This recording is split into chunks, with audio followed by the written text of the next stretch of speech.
Welcome, ladies and gentlemen, to Mr. Moore Podcast. We have a special guest in the building, Chad.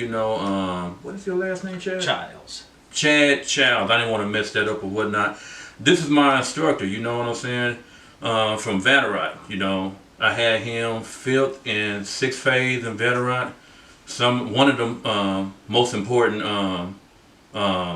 classes out there. I think it was fifth, sixth phase, and HVAC green awareness and whatnot. And this guy got a lot of information, learned a lot off of him in school and out of school. And now today we still work together, you know what I'm saying? And I'm going to let Chad tell his story for y'all whatnot. Well, I've been in the HVAC field since went to school for it back in 1998.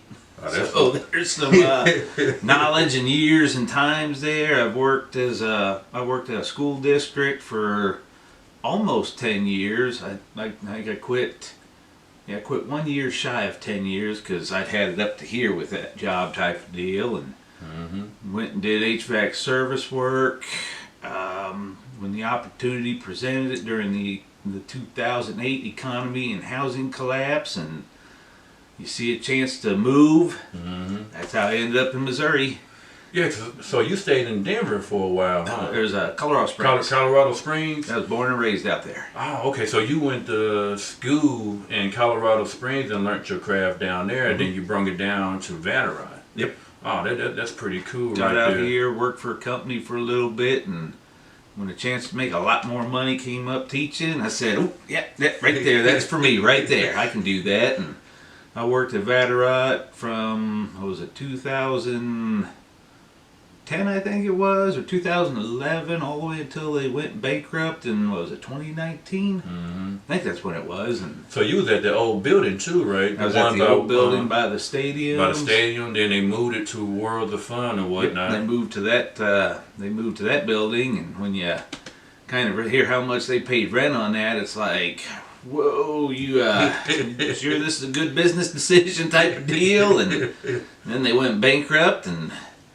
now we're co-workers and doing apartment maintenance. And ain't that crazy, man? Because when we transferred from the old building to the new building, I thought for sure that building was gonna stay up, and then chaos started happening. Do you want to talk about what happened to Vatterott or whatnot? Ooh, because it looked like it went down. As soon as it went up, it went down in flames. That's about a good way to put it. That's about the best way to put it, because they got into that building. I want to say they didn't own the building; they rented the building. First mistake. Well, depending what corporate level, what business you have, tax breaks, tax write-off, expenses, it's either good for the worse. But $10 million a year was the rental agreement. Jesus Christ. It was like $1 million a month. It was close to $1 million a month rent. So that's why they started changing the tuition and everything up there, because at first when I started, it was just a diploma program, and then you had the option to go back for the AOS. But towards the end, it wasn't no option no more. You had to do the whole thing, and then it was way up. That was kind of part of it, in my opinion. But the biggest part of it is if a lot of research and looking you do, a lot of for-profit schools, they were doing the let's go longer and increase the cost, and you go longer, and everything just kept skyrocketing up there until they hit a point of, man, we need to, nobody wants to attend, it's too long, too expensive. Then they were, right when the industry says we start going cheaper and shorter classes to get people here, Vatterott went, we're going to go longer and more expensive. Yeah. And that's another mistake. Well, I think it was up there, what was it, to get your 2-year degree in welding was like $50,000, and they justified it by welders will make good money, so you can pay that off no problem. HVAC went, what was it, the 60 weeks, then another 30, so 90 weeks for the associate's degree. And what was it going to be, like $45,000? Yeah, it was 45. But you can't put a price on your future. Yeah, sure. That was the sales point they always tried to use. And Yeah, I know, because those student loans still coming in now today. You would think since the business, I mean, the place done closed down where you got your education in, you would think they would kind of do something about that where I wouldn't have to pay as much, but I guess not. They went bankrupt versus being shut down by the government. So if you went to a school that was shut down by the government, there's programs to help you, but they went bankrupt. So of course, too, you know, part of it's like, you know, where's the textbooks? We need textbooks for the students. We got students, no textbooks. Go to the copy machine. You're charging $45,000 and we're here burning copies of textbooks. I mean, don't you think it's going to look bad?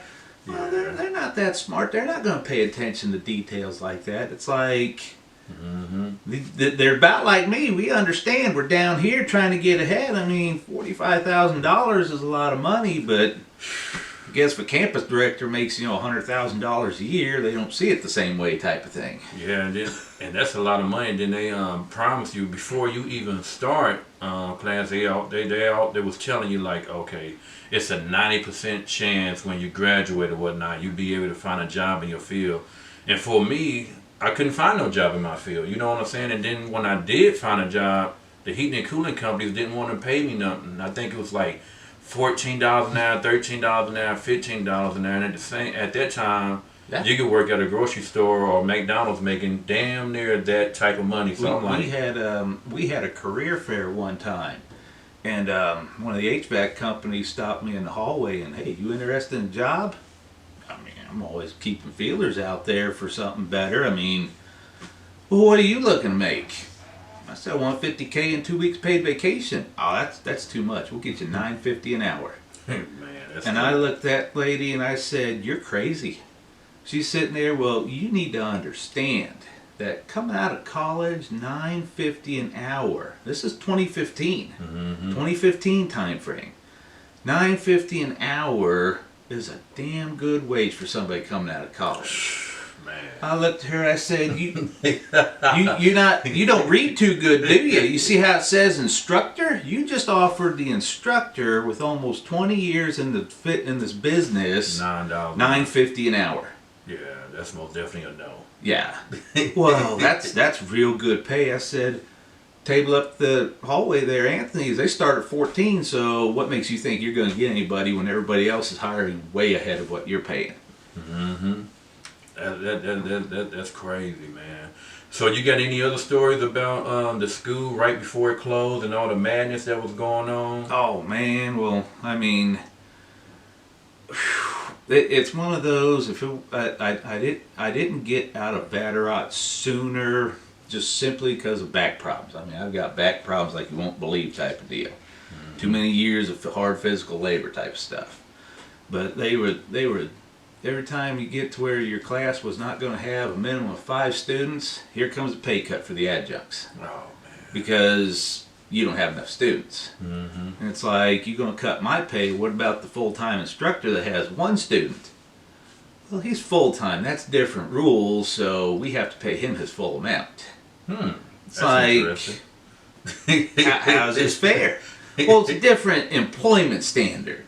And they try to play that. They would try to play games with the adjunct contracts, you know, of like, well, see, by signing this, you're a contractor. Okay, whatever. You can call me a contractor and stuff. You're gonna, so 1099 me? Oh no, you get W-2. Oh, ain't that bad. It's like, so they really playing games. oh yeah, and that's that gray area where they can maneuver that crooked stuff. There's no gray area. I mean, if you get a W-2, you're an employee. They dictate you what time you got to come to work. You're an employee. Here's your uniform. You're an employee. They just hope you're dumb enough to believe what they tell you. Because there's a few times they almost fired me. One time was I didn't look like, you know, a good instructor, so out the door he's got to go. So what do a good instructor look like?